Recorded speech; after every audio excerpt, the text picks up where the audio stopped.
These are some of the watches that we are going to look at today. It's going to be a very tempting day, but I have managed to have my discipline intact, and also my wallet.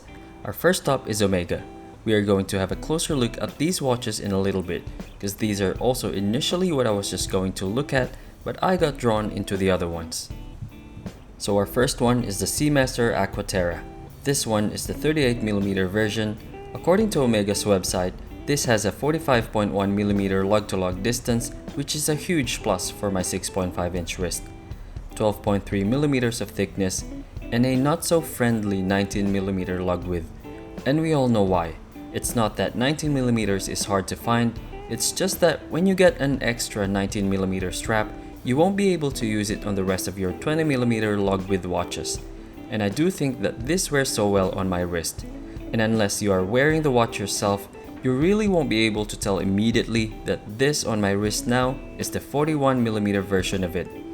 Even though this one now has a 48mm lug-to-lug distance, 13.4mm of thickness, and a much better 20mm lug width, it's still hard to tell the difference in size until you go back 30 seconds to check the 38mm version on my wrist. But what's interesting is, as soon as the dial is changed, the illusion of its size changes with it. This Aquaterra now has the green dial with Aquaterra's horizontal linear pattern, which most of us are more used to when it comes to this model. It's the same 41mm size and the one I prefer the most out of the three.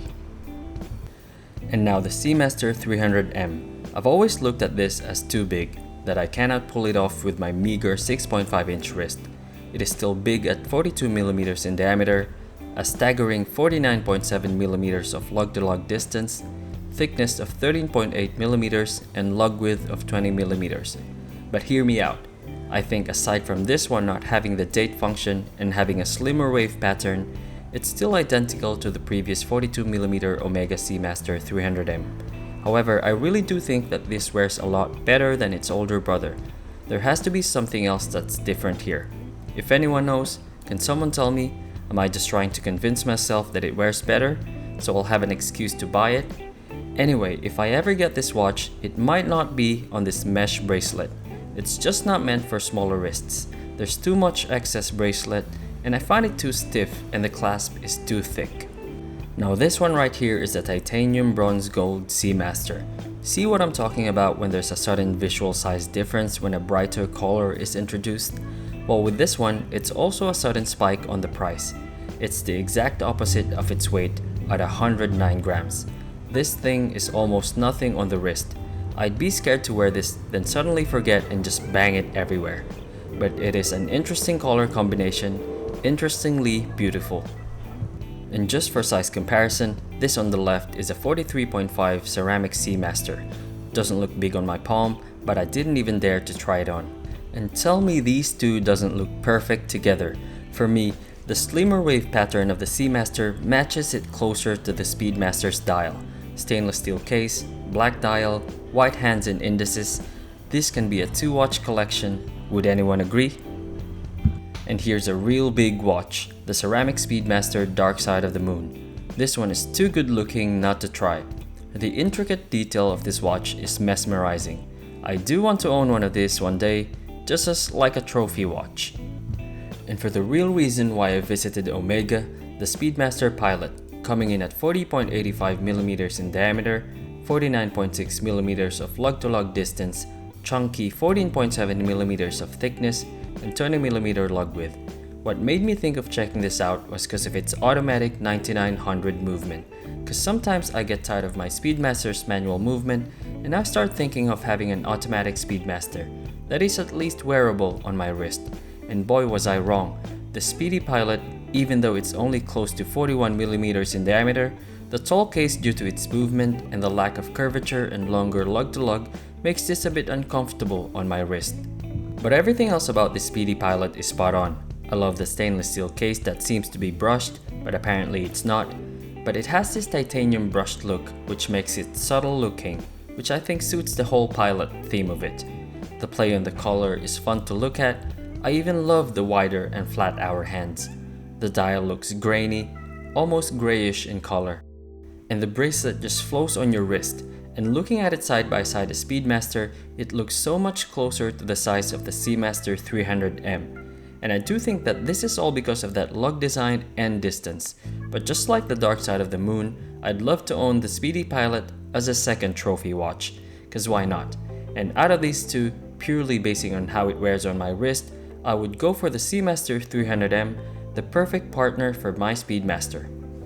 And of course, how can I not visit Tag Heuer? This is the Chronograph Seafarer Hodinkee collaboration. I am in love with this watch, but I think anything glass box would be skipped, since I have the reverse Panda version and that is the ultimate glass box for me. It's also smaller, so it looks better on my wrist. But this Seafarer is 42mm in diameter, lug to lug of 48.6mm, and lug width of 22mm, which is as inhospitable as a 19mm lug width. But the contrast of the dark and light blue colors on the subdials here is the winner. The lug distance is a bit on the long side, but having the rubber strap makes it work. I also did not expect the Aquaracer Professional 200 Solargraph to grab my attention. Since I love the older Aquaracer designs, this felt like a continuation of those, and I think that's the reason I had to try it. It's extremely light and comfortable, but in my opinion, it is priced too high. I think I'll stick with my Citizen ProMaster Eco Drive for this kind of movement. And here's a new Grail watch that I have set my eyes on, the JLC Master Control Geographic. It has a 40mm diameter case, 47.2mm of lug-to-lug distance, which is music to my ears, and only 11mm in thickness. When I think about Grail watches now, I tend to consider a complication beyond just the time, and this Geographic's complication fits the everything necessary and practical function on a watch. A 24-hour time zone, a day and night indicator, a second time zone, the date, and a 70-hour power reserve, all thanks to its in-house caliber 939. It is a dress watch, but I would absolutely use this as an everyday watch. And even with a white dial, it still doesn't look as big as other watches with a white dial, and the hectic function staring at you just looks like an organized mess, which I love. And finally, a brand that is close to my heart, Longines. Honestly, I also love this Ultrachron watch. Yes, it is big, but when I'm trying it on, it just feels like a chunkier Seiko Turtle. Although it is bigger, coming in at 43mm in diameter, lug-to-lug of 49mm, the stainless steel with the bracelet is 172 grams, and the black titanium carbon is a lightweight at only 67 grams. The movement on this is the caliber L836, a high bit movement with 36,000 vibrations per hour, and a power reserve of 52 hours. Among these three, I prefer the titanium carbon. It is just something different, chunky but lightweight, and it looks elegant even with its black collar, leather strap, and wide hour hands. The messy brushed case, giving it a grayish look, also gives it somewhat of a personality, instead of just having everything in pure black. And the hints of gray, being the crown and edge of the bezel, blends nicely with the black dial. And for the watch that has caught not just my attention but also 101% of my interest and urge to whip out the wallet is this Conquest Heritage Central Power Reserve, coming in at 38mm in diameter, lovely 45.6mm of lug-to-lug distance. This is housing the caliber L896 movement with 72 hours of power reserve and a very distinctive centrally placed power reserve indicator, maintaining the balance and symmetry of the dial. Next is the flagship Heritage Moonface. I just like the green color and the look of sincerity on this. It is a real dress watch. It's also small at 38.5mm in diameter and 46.3mm of lug-to-lug distance. However, there's one thing I'm not at peace with this watch. It's the lack of curvature on the lugs. It might only be 46.3mm, but for my 6.5-inch wrist, that seriously too straight of a lug design doesn't work well on my wrist. And here's another great dial. It is registered as a beige color, but I see more of a copper or khaki color. The blue Moonface also surprisingly goes well with the dial, almost like an icebreaker for being too serious of a watch. Now for the watch that made me want to go to this boutique, the Master Collection Chrono Moonface. I've recently made a video about my brother's watch collection, and he has the black version of this.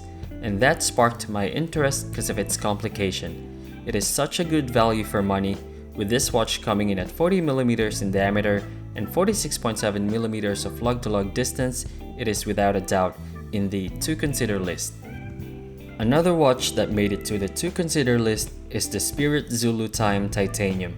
At 39mm in diameter and 45.8mm of lug-to-lug distance, this may have the same curvature lacking lug design, but it suits the 39mm diameter with the bezel making it look larger, more like a 40mm watch. And even with the male end links, it's still proportioned, and I particularly like the gray and black division on the bezel. And for the final watch in this watch shopping, the Longines Heritage Classic. This model doesn't get displayed in boutiques anymore, but I just saw it in the corner, not well loved.